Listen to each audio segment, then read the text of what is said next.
Welcome to IBTV news. ముందుగా headlines చూద్దాం. హైదరాబాద్లోని పలు ప్రాంతాల్లో మంగళవారం సాయంత్రం భారీ వర్షం. ఉక్కపోత నుంచి నగరవాసులకు ఊరట, కానీ ట్రాఫిక్తో తీవ్ర ఇబ్బందులు. కోటి, ఖైరతాబాద్, లక్డీకపుల్ ప్రాంతాల్లో కుండపోత వాన. రోడ్లపై భారీగా నిలిచిన నీరు, గుంటల పాటు స్తంభించిన వాహనాలు.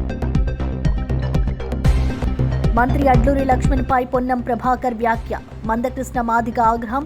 మాదిగ సామాజిక వర్గానికి చెందిన మంత్రిని అవమానించారని మండిపాటు. మంత్రి వివేక్ ఆ వ్యాఖ్యలను ఖండించకపోగా సమర్థించినట్లు హావభావాలు ప్రదర్శించారని విమర్శ. సమస్య త్వరగా పరిష్కారం కావాలని కోరుకుంటున్నట్లు వెల్లడి. జగన్ రోడ్డు ప్రయాణానికి బ్రేక్. హెలికాప్టర్కు మాత్రమే అనుమతి. ఈ నెల 9న అనకాపల్లి జిల్లాలో వైఎస్ జగన్ పర్యటన. ఇది ప్రభుత్వ కుట్రేనని వైసీపీ నేత గుడివాడ అమర్నాథ్ ఆరోపణ. తాము అనుమతి అడగలేదని, భద్రత మాత్రమే కోరామని స్పష్టీకరణ. నవంబర్లో కేరళలో అర్జెంటీనా ఫుట్బాల్ జట్టు మ్యాచ్. కొచ్చి స్టేడియంలో యుద్ధ ప్రాతిపదికన ఏర్పాట్లు చేయాలని ఆదేశం.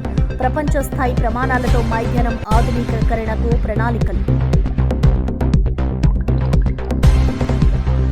ప్రపంచ ఫార్మా దిగ్గజ సంస్థ ఏలీ లిల్లీ తెలంగాణలో భారీ పెట్టుబడి పెట్టడానికి ముందుకొచ్చింది. కాంట్రాక్ట్ మ్యానుఫ్యాక్చరింగ్ కార్యకలాపాల విస్తరణ కోసం 9,000 కోట్ల పెట్టుబడి చేరున్నట్టు సంస్థ ప్రతినిధులు ముఖ్యమంత్రి రేవంత్ రెడ్డితో భేటీలో ప్రకటించారు. ఇంటిగ్రేటెడ్ కమాండ్ కంట్రోల్ సెంటర్లో Eli Lilly president Patrick Johnson, India president విన్స్ల్ టోకల్, పరిశ్రమల శాఖ మంత్రి శ్రీధర్ బాబు తదితరులు సమావేశమయ్యారు. తెలంగాణను ఫార్మా హబ్గా తీర్చిదిద్దడంలో ఇది మరో మైలురాయిగా నిలుస్తుందని సీఎం పేర్కొన్నారు. హైదరాబాద్ నుంచి దేశవ్యాప్తంగా కార్యకలాపాలు విస్తరించే దిశగా కంపెనీ కీలక ప్రణాళికలు రూపొందించిందని తెలిపారు. కాంట్రాక్ట్ మ్యానుఫ్యాక్చరింగ్ ద్వారా వేలాది ఉద్యోగాలు సృష్టి అవుతాయని మంత్రి శ్రీధర్ బాబు అన్నారు. 150 ఏళ్ల ప్రాచీనత కలిగిన American company Eli lily pharma రంగంలో తెలంగాణకు గ్లోబల్ గుర్తింపు తీసుకొస్తుందని సీఎం రేవంత్ అభిప్రాయపడ్డారు.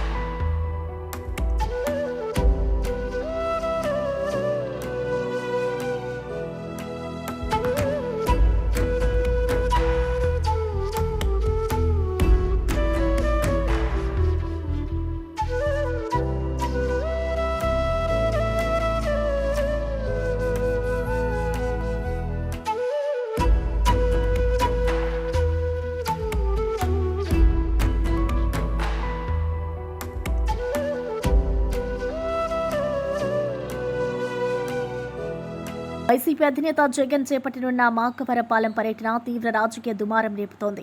ఈ నెల 9వ తేదీన విశాఖపట్నం నుంచి నర్సీపట్నం సమీపంలోని మాకవరపాలెం వద్ద మెడికల్ కాలేజీని సందర్శించేందుకు జగన్ రోడ్డు మార్గంలో వెళ్లేందుకు సిద్ధమవగా పోలీసులు ఆంక్షలు విధించడం వివాదానికి దారితీసింది. ఈ నిర్ణయం వెనుక ప్రభుత్వ కుట్ర దాగి ఉందని వైసీపీ తీవ్ర స్థాయిలో ఆరోపిస్తోంది. షెడ్యూల్ ప్రకారం జగన్ అక్టోబర్ 9న ఉదయం 10 గంటలకు విశాఖపట్నం విమానాశ్రయానికి చేరుకొని అక్కడి నుంచి సుమారు 60 కిలోమీటర్ల దూరంలో ఉన్న నర్సీపట్నం ప్రభుత్వ మెడికల్ కాలేజీకి రోడ్డు మార్గంలో ప్రయాణించాల్సి ఉంది. అయితే అదే రోజు విశాఖ స్టేడియంలో అంతర్జాతీయ క్రికెట్ మ్యాచ్ ఉన్నందున ట్రాఫిక్ సమస్యలు తలెత్తుతాయని పేర్కొంటూ విశాఖపట్నం సిటీ పోలీసులు, అనకాపల్లి ఎస్పీ ఈ పర్యటనకు రోడ్డు మార్గంలో అనుమతి నిరాకరించారు. వర్షాకాలం కావడంతో ఏజెన్సీ ముఖద్వారమైన నర్సీపట్నానికి హెలికాప్టర్లో వెళ్లాలని సూచించారు. మేమే సెక్యూరిటీ వలయంగా మేమే నిలబడతాం. ఎందుకు వస్తుంది? లా అండ్ ఆర్డర్ ఇష్యూ వస్తుంది. గొడవ పెడితే లా అండ్ ఆర్డర్ ఇష్యూ వస్తుంది. గొడవకి ఎవడు వెళ్తున్నాడు? ఇప్పుడు సమస్య మీద వెళ్తున్నాం మేము. ఆయన ఏదో విశాఖపట్నంలో India south Africa women's cricket match ఉందా? మేము మ్యాచ్ ఆపుతామన్నాం. ఏమన్నా వాళ్ళు ఆడుకున్న వాళ్ళు ఆడుకుంటారు. వాళ్ళని ఏం అడ్డుతామని చెప్పలేదే, అటువైపు వెళ్తామని చెప్పలేదే. సమస్య మీద మాట్లాడతామని చెప్తున్నాం. సమస్యని ప్రజలకు చెప్పాలనేటువంటి ప్రయత్నం చేస్తున్నాం తప్ప వేరే ఆలోచన మాకేం లేదు. మాకు గొడవకు రాలేదు అసలు. మేము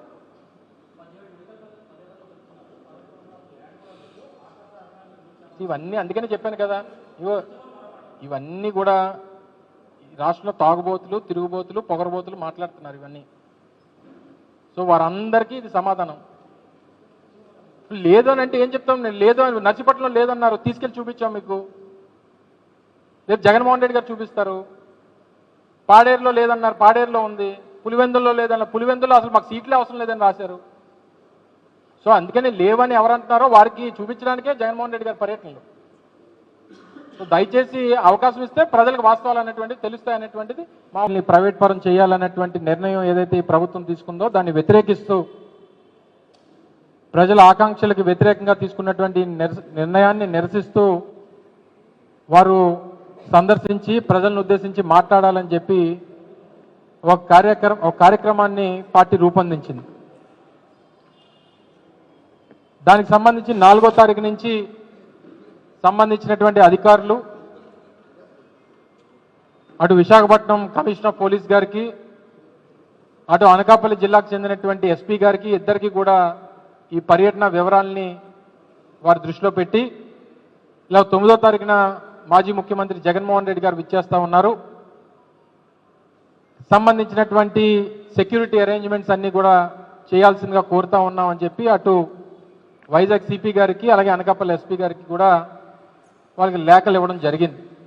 త్రూ ప్రాపర్ ఛానల్ వారు మళ్ళీ స్థానికంగా ఉన్నటువంటి ఎస్డిపిఓ నర్సీపట్నం ద్వారా లెటర్ పంపించమంటే అది కూడా పంపించడం జరిగింది. గడిచినటువంటి 2 రోజులుగా మనం లెటర్ పెట్టడం, వారు కొన్ని క్లారిఫికేషన్స్ అడగడం, మళ్ళీ మనం క్లారిఫికేషన్స్ ఇవ్వడం, మళ్ళీ నిన్న ఈవినింగ్ కూడా ఒక లెటర్ వారు రాయడం, వాటి క్లారిఫికేషన్స్ ఈరోజు ఇస్తామని చెప్పి మనం చెప్పడం కూడా జరిగింది. ఈలోపు మధ్యాహ్నం దాదాపు 2-2:30 ప్రాంతంలో వారు ఈ లేఖను పంపించడం జరిగింది. ఈ లేఖలో క్లియర్గా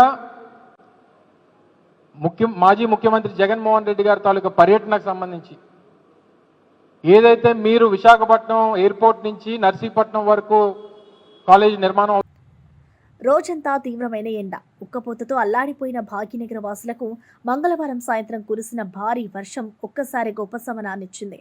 అయితే ఆ ఆనందం ఎంతోసేపు నిలవలేదు. అరగంట పాటు ఏకధాటిగా దంచుకుట్టిన కుండపోత వానకు నగరం అతలాకుతలమైంది. పలు ప్రాంతాల్లో రోడ్లు జలమయం కావడంతో జనజీవనం స్తంభించిపోయింది. నగరంలోని ప్రధాన కేంద్రాలైన కోటి, అబీడ్స్, నాంపల్లి, బషీర్బాగ్, హిమాయత్ నగర్, ఖైరతాబాద్, లక్డీ కపూల్తో పాటు రాజేంద్రనగర్, గండిపేట వంటి ప్రాంతాల్లో కుండపోత వర్షం నమోదైంది. దీంతో రోడ్లన్నీ చెరువులను తలపించాయి. లోతట్టు ప్రాంతాలు నీట మునగడంతో వాహనదారులు తీవ్ర అవస్థలు పడ్డారు. కార్యాలయాల నుంచి ఇళ్లకు వెళ్లే కీలక సమయంలో వర్షం ముంచెత్తడంతో ప్రధాన రహదారులపై ట్రాఫిక్ ఎక్కడికక్కడే నిలిచిపోయింది. ప్రజలు గంటల తరబడి రోడ్లపైనే నిరీక్షించాల్సి వచ్చింది.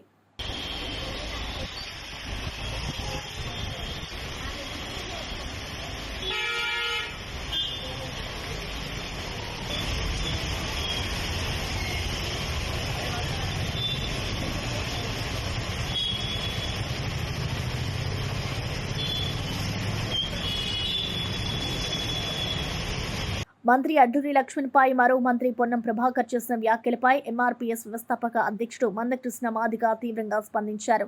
మాదిగ సామాజిక వర్గానికి చెందిన లక్ష్మణ్ను పొన్నం ప్రభాకర్ దున్నపోతు అని సంబోధించడం దారుణమని ఆయన అన్నారు. ఈ వ్యాఖ్యలను తోటి దళిత మంత్రి వివేక్ ఖండించకపోగా సమర్థించినట్లు హావభావాలు ప్రదర్శించడం సరికాదని ఆగ్రహం వ్యక్తం చేశారు. అడ్డూరి లక్ష్మణ్ మీద పొన్నం చేసిన వ్యాఖ్యలు ఏమాత్రం ఆమోదయోగ్యం కాదని, దళితులు, బలహీన వర్గాల మధ్య వివాదం పెరగడం మంచిది కాదని ఉద్దేశంతో తాను వెంటనే టీపీసీసీ చీఫ్ మహేష్ కుమార్ గౌడ్ కు ఫోన్ చేశారని తెలిపారు. ఈ సమస్య త్వరగా పరిష్కారం కావాలని చూస్తున్నామని అన్నారు. పొన్నం ప్రభాకర్ క్షమాపణ చెప్పే వరకు సమస్య పరిష్కారం కాదని ఆయన స్పష్టం చేశారు. దళిత, గిరిజన, మైనార్టీ సంక్షేమ శాఖ మంత్రి అయిన అడ్లూరు లక్ష్మణ్ గారి మీద అనుచితమైన వ్యాఖ్యలు చేయడం అనేది స్పష్టంగా రుజువుతుంది. ఒక దళిత, ఒక మాదిగ సామాజిక వర్గం సంబంధించిన మంత్రిని ఒక దున్నపోతు అనే వాక్యతో మాట్లాడడం అనేది మేము తీవ్రంగా ఖండిస్తున్నాం. బేషరతుగా వెంటనే అడ్లూరు లక్ష్మణ్ గారికి పొన్నం ప్రభాకర్ గారు క్షమాపణ చెప్పాలని చెప్పి నేను గుర్తు చేస్తున్నా, డిమాండ్ చేస్తున్నా. తోటి దళిత వర్గాలకు సంబంధించిన మంత్రి పట్లనే ఇట్లాంటి వ్యాఖ్యలు చేయడం మేమే కాదు, సమాజం ఎవరు కూడా అంగీకరించారని, ఇంకా మీరు మీనావేశాలు లెక్క పెట్టుకోకుండా బేషరతుగా క్షమాపణ చెప్పాలని చెప్పి మేము డిమాండ్. విశాఖపట్నంలోని కేజీహెచ్లో చికిత్స పొందుతున్న గురుకులం విద్యార్థులను ఏపీసీసీ అధ్యక్షురాలు షర్మిల పరామర్శించారు. విద్యార్థుల ఆరోగ్య పరిస్థితిని తెలుసుకుని వైద్యులతో మాట్లాడి అవసరమైన సదుపాయాలను అందించాలని సూచించారు. ఈ సందర్భంగా ఆమె మాట్లాడుతూ చంద్రబాబు ఫోకస్ పెట్టాల్సింది 2047 మీద కాదు, గిరిజన బిడ్డల భవిష్యత్తుపైనే పెట్టాలని తీవ్రంగా విమర్శించారు. 225 మంది అమ్మాయిలు ఉన్న హాస్టల్లో ఒక్క బాత్రూమే ఉందని హైకోర్టు చెప్పిన విషయమే మనసున్న వారిని కలిచివేస్తుందని ఆవేదన వ్యక్తం చేశారు. బాలికల భద్రత, ఆరోగ్యం, విద్యా సౌకర్యాలపై ప్రభుత్వం పూర్తిగా విఫలమైందని అన్నారు. రాష్ట్రంలోని గురుకుల విద్యార్థుల సమస్యలను కాంగ్రెస్ పార్టీ ప్రతిపాదనల రూపంలో కేంద్రానికి తీసుకెళ్తుందని హామీ ఇచ్చారు. ప్రతి పిల్లవాడి హక్కును కాపాడే పోరాటం కాంగ్రెస్ కొనసాగిస్తుందని షర్మిల స్పష్టం చేశారు. 2 ఏళ్ల తర్వాత ఈ బిడ్డలు పెద్దోళ్ళయ్యి ఏం ఆలోచిస్తారు? మేము ఒక జైల్లో ఉన్నాము, కనీసం బాత్రూంలో కూడా నీళ్లు లేవు, ఫుడ్ లేదు, కనీసం తాగడానికి కూడా మంచి నీళ్లు లేవు అని ఈ బిడ్డలు అనుకునే పరిస్థితికి వస్తుంది. అందుకే చెప్తున్నాం, చంద్రబాబు గారు, కూటమి సర్కార్కి మీరు ఫోకస్ పెట్టాల్సింది 2047 మీద కాదు, ఇప్పుడు ఈ బిడ్డ భవిష్యత్తు గురించి ఆలోచన చేయండి. అందుకే కాంగ్రెస్ పార్టీ మీకు 2 సంవత్సరాలు టైం పెట్టుకొని మరి మీరు ఒక కార్యక్రమం చేపట్టాలని కాంగ్రెస్ పార్టీ డిమాండ్ చేస్తుంది. స్వర్ణాంధ్ర హాస్టల్స్ 2027 అంటే 2027 కల్లా మన రాష్ట్రంలో ఉన్న అన్ని ఎస్సీ, ఎస్టీ, బీసీ హాస్టళ్లను మొత్తము ఎన్నున్నాయో అన్నిటినీ మెరుగుపరచాల్సిన అవసరం ఉంది. ఒక హాస్టల్లే కాదు, ప్రభుత్వం నడుపుతున్న స్కూళ్ళు అయితేనేమి, కాలేజీలు అయితేనేమి, ఎస్సీ, ఎస్టీ, బీసీ, మైనారిటీ బిడ్డలకు నడుపుతున్నది ఏదైనా సరే మెరుగుపరచాల్సిన బాధ్యత ప్రభుత్వానికే ఉంది. ఇది వెంటనే ప్రభుత్వం చేపట్టాలని కాంగ్రెస్ పార్టీ డిమాండ్ చేస్తుంది. మీరు చేపట్టని క్రమంలో కాంగ్రెస్ పార్టీ కూడా త్వరలోనే ఒక క్యాంపెయిన్ కూడా టేకప్ చేయబోతున్నాం. కాంగ్రెస్ పార్టీకి సంబంధించి ప్రతి నాయకుడు, ప్రతి కార్యకర్త కూడా ప్రతి హాస్టల్ కు, ఎస్సీ, ఎస్టీ, బీసీ హాస్టల్ కైనా లేక గవర్నమెంట్ స్కూళ్లకు, కాలేజీలకైనా వెళ్లి అక్కడున్న పరిస్థితుల గురించి ఆరా తీసి అక్కడ ఒక సిగ్నేచర్ క్యాంపెయిన్ అంటే ఒక సంతకాల సేకరణ, అక్కడ వాస్తవాలు ఏమిటి, అక్కడ పరిస్థితులు ఏమిటి మెరుగుపరచాల్సిన అవసరం ఉందా లేదా అని అక్కడ పేరెంట్స్ తో అయినా బిడ్డలతో అయినా మాట్లాడి సిగ్నేచర్ క్యాంపెయిన్ ఒకటి చేపట్టాలని కాంగ్రెస్ పార్టీ నిర్ణయించింది. అంతేకాదు ఈ సిగ్నేచర్ క్యాంపెయిన్ తర్వాత సంబంధిత అధికారుల దగ్గరికి అది తీసుకువెళ్లడం జరుగుతుంది, యాక్షన్ డిమాండ్ చేయడం జరుగుతుంది. చేయని పక్షంలో పెద్ద ఎత్తున ఆందోళనలు కూడా కాంగ్రెస్ పార్టీ చేస్తుందని హెచ్చరిస్తున్నాం. మళ్ళీ చెప్తున్నాం, చంద్రబాబు గారికి, కూటమి సర్కార్ మీరు దృష్టి పెట్టాల్సిన విషయాలలో, అంశాలలో ఎస్సీ, ఎస్టీ, బీసీ హాస్టళ్లు లేదా గవర్నమెంట్ స్కూళ్లు, కాలేజీలకు సంబంధించిన బిడ్డలకు భవిష్యత్తుకు సంబంధించిన ఈ అంశము చాలా ముఖ్యమైనది. వెంటనే దీన్ని టేకప్ చేయాలని 2 సంవత్సరాలు టైం లైన్ పెట్టుకొని అన్ని హాస్టళ్లను మెరుగు చేయాలి. మళ్ళీ దానికి ఒక మానిటరింగ్ సిస్టమ్ కూడా పెట్టాలి. క్రమంగా కంటిన్యూస్ బేసిస్ మీద ఈ హాస్టల్ సరిగ్గా జరుగుతున్నాయా లేదా అని ఒక రిపోర్టును కూడా తయారు చేసేటట్టు ఆ కమిటీ కంటిన్యూస్ గా పనిచేయాలని కూడా డిమాండ్ చేస్తుంది Congress party. BRS working president KTR Sircilla జిల్లాలో పర్యటించారు. సిరిసిల్ల పట్టణంలోని శ్రీ లక్ష్మీ వెంకటేశ్వర స్వామి బ్రహ్మోత్సవాలలో ఆయన ఘనంగా పాల్గొన్నారు. ప్రత్యేక పూజలు నిర్వహించారు. భక్తులతో కలిసి పల్లకి ఊరేగింపులో నడిచి స్వామివారి ఆశీస్సులు పొందారు. ఈ సందర్భంగా స్వామివారి రథయాత్రను ప్రారంభించి ప్రాంతీయ భక్తుల ఉత్సాహం, ఆధ్యాత్మిక వాతావరణం పట్ల కేటీఆర్ సంతృప్తి వ్యక్తం చేశారు. దేవాలయాల అభివృద్ధి, సాంస్కృతిక సాంప్రదాయాల పరిరక్షణ కోసం బీఆర్ఎస్ ప్రభుత్వం ఎల్లప్పుడూ కృషి చేస్తుందని గుర్తు చేశారు. సిరిసిల్ల అభివృద్ధిలో ప్రజల సహకారం ముఖ్యమని, అన్ని రంగాల్లో సమగ్ర ప్రగతిని సాధించేందుకు కృషి కొనసాగిస్తామని తెలిపారు. కార్యక్రమంలో స్థానిక ప్రజాప్రతినిధులు, భక్తులు భారీగా పాల్గొన్నారు.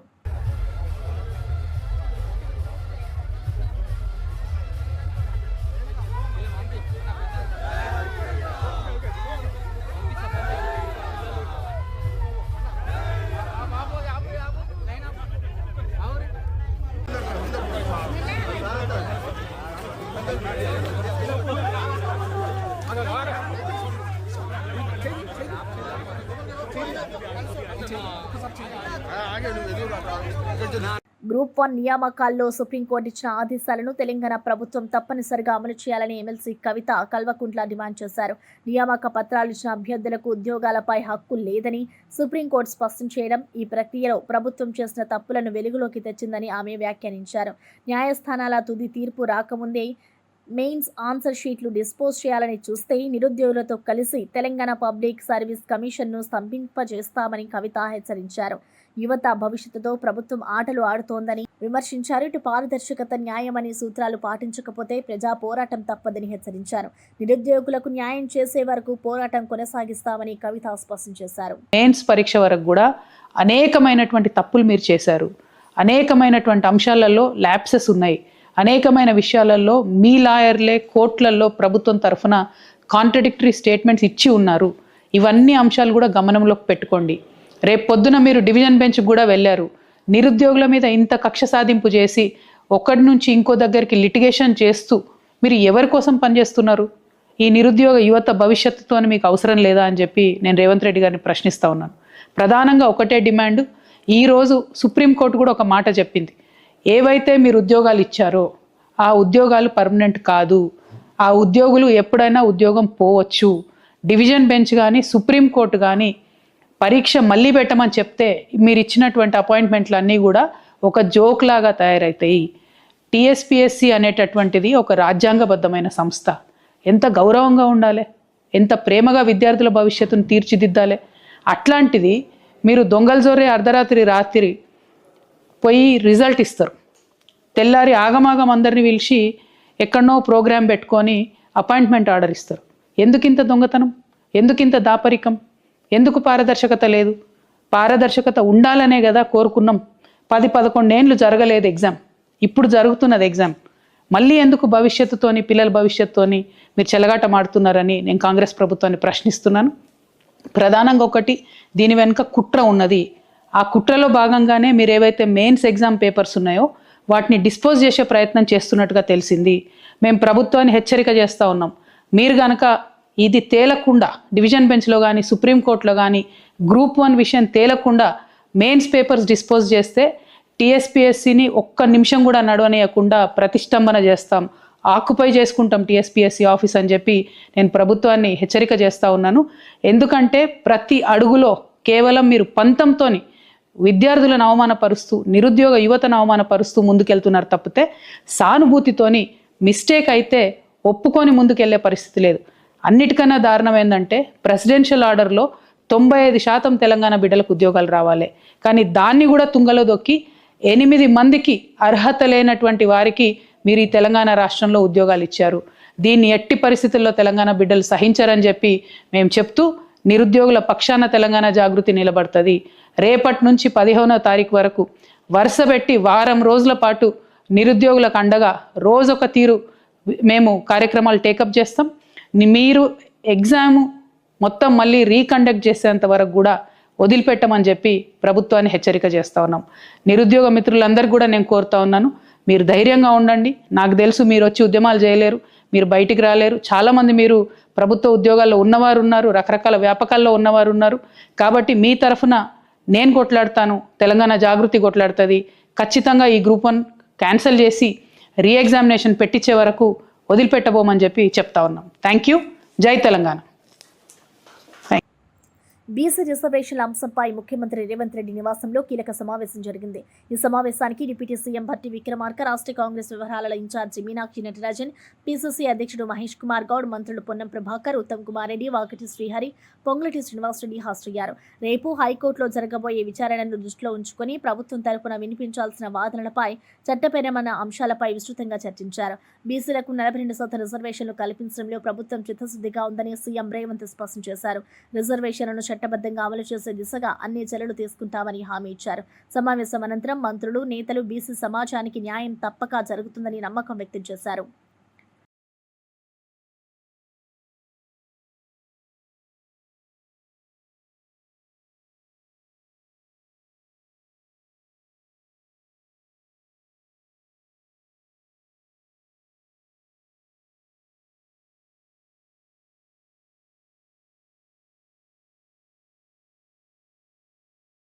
లిక్కర్ స్కామ్ గురించి వైసీపీ నాయకులు మాట్లాడుతుంటే దెయ్యాలు వేదాలు వల్లించినట్లుగా ఉందని మంత్రి కొల్లు రవీంద్ర వ్యంగ్యంగా వ్యాఖ్యానించారు. మద్యం మాఫియా చేసి రాష్ట్రాన్ని పూర్తిగా కొల్లగొట్టింది జగన్మోహన్ రెడ్డి అని ఆయన తీవ్రంగా విమర్శించారు. వైసీపీ పాలనలో మద్యం మాఫియా ఉధృతంగా సాగి ప్రజల ఆరోగ్యాన్ని, రాష్ట్ర ఆర్థిక వ్యవస్థను దెబ్బతీస్తుందని అన్నారు. ఇప్పుడు అదే వైసీపీ నాయకులు నీతులు బోధించడం హాస్యాస్పదమని వ్యాఖ్యానించారు. కల్తీ మద్యం కేసులో ఆరోపణలు ఎదుర్కొంటున్న టీడీపీ నేతలను సస్పెండ్ చేయడం ద్వారా తమ పార్టీ విలువలను కాపాడిందని స్పష్టం చేశారు.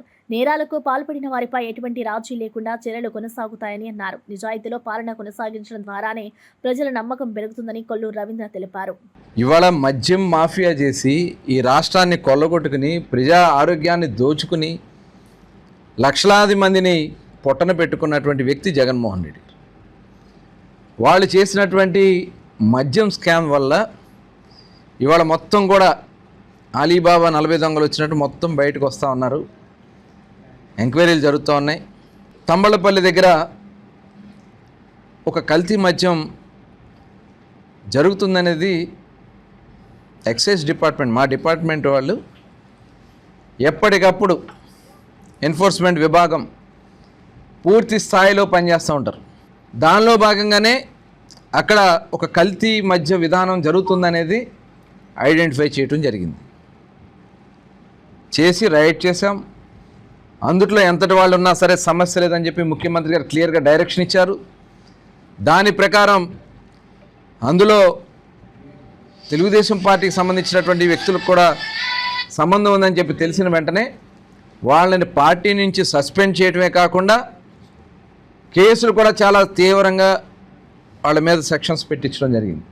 కాంగ్రెస్ ప్రభుత్వం హడావిడి నిర్ణయాలు తీసుకుంటుందని ఎంపీ రఘునందన్ రావు తీవ్రంగా విమర్శించారు. జూబ్లీహిల్స్ ఉప ఎన్నికను దృష్టిలో పెట్టుకుని ఓ వర్గం ఓట్ల కోసమే ప్రభుత్వం శ్మశాన వాటిక నిర్మాణానికి జీవో జారీ చేసిందని అన్నారు. ప్రజా అవసరాల కంటే రాజకీయ లాభాలకే ప్రాధాన్యం ఇస్తున్నారని వ్యాఖ్యానించారు. ఈ తరహా తాత్కాలిక నిర్ణయాలతో ప్రజలను మభ్యపెట్టాలని ప్రయత్నించడం దారుణమన్నారు.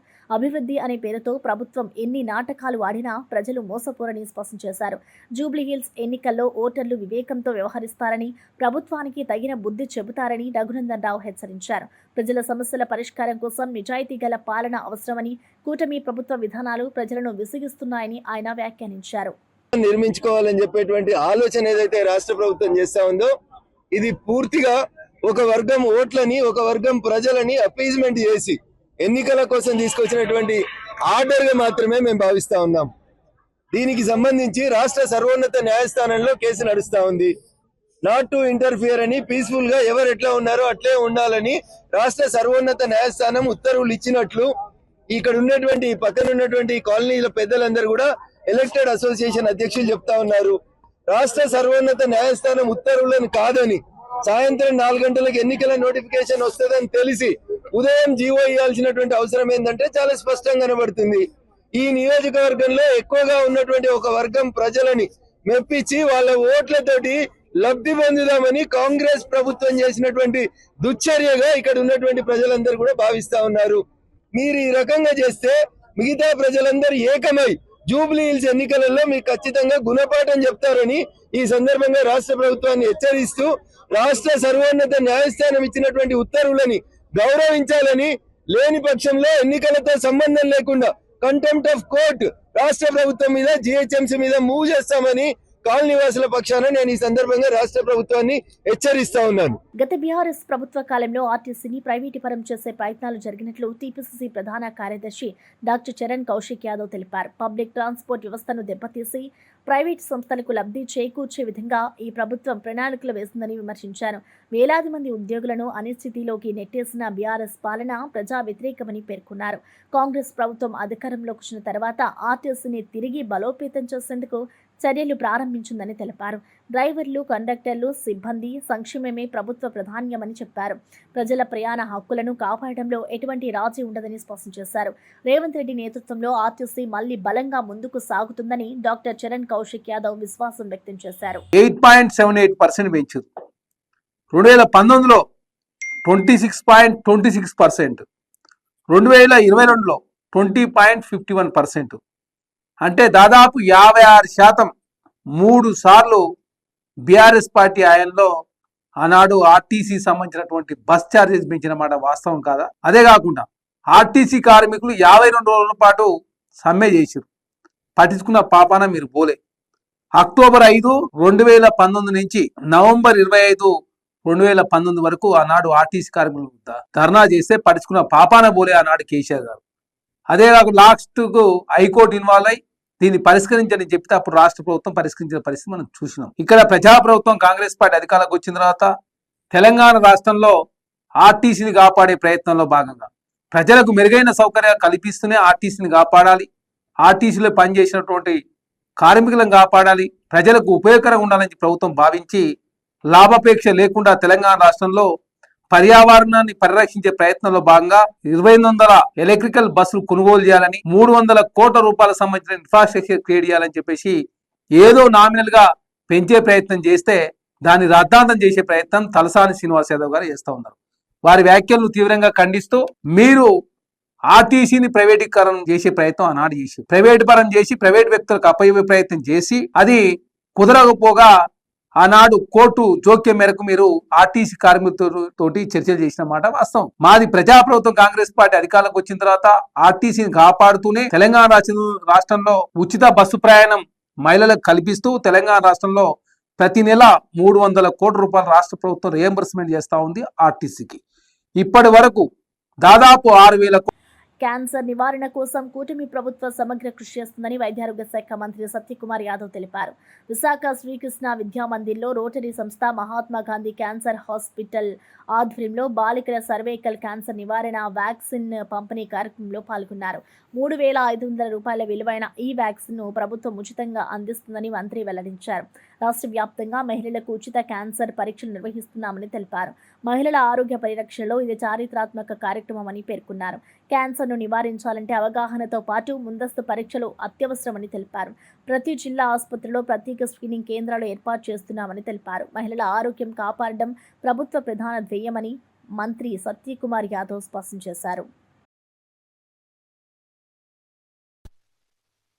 క్యాన్సర్ బారిన పడకుండా తర్వాత ఆర్థికంగా ఏ కుటుంబం కూడా చితికిపోకుండా ఉండడం కోసం ముందస్తు జాగ్రత్తలు తీసుకోవడానికి ఇవాళ ఈ కార్యక్రమాన్ని తీస్తున్నాం.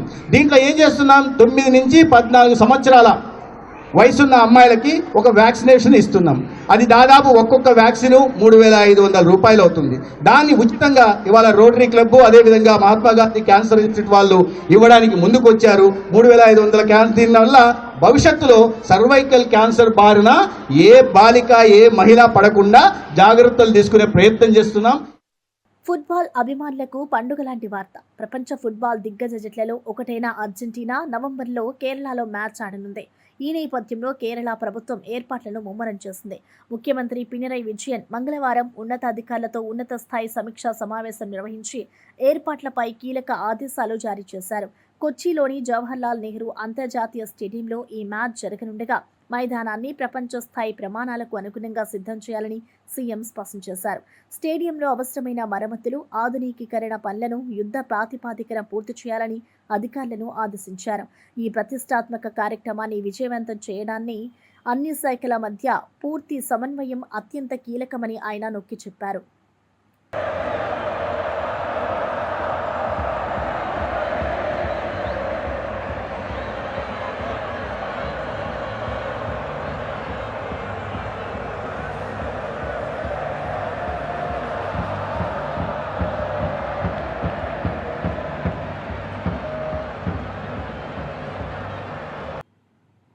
ఇవి బులెటిన్ విశేషాలు. చూస్తూనే ఉండండి IBTV.